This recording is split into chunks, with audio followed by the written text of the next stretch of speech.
Guys पहिला यो video हेरौँ अनि यसको फन्नी कमेन्ट पढ्ने है। फोनमै माग्ने पप्पी कति साह्रै नट्टी, फोनमै माग्ने पप्पी कति साह्रै नट्टी।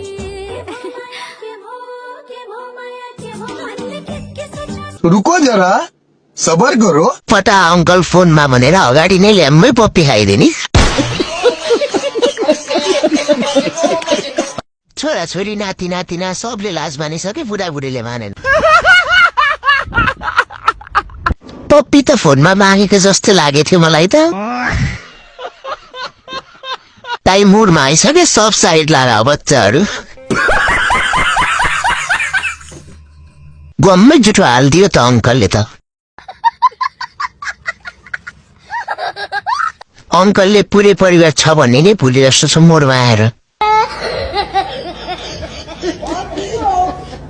यस्तै भिडियो हेर्नलाई फन्नी कमेन्ट रिडरलाई फलो गर्नुहोस्।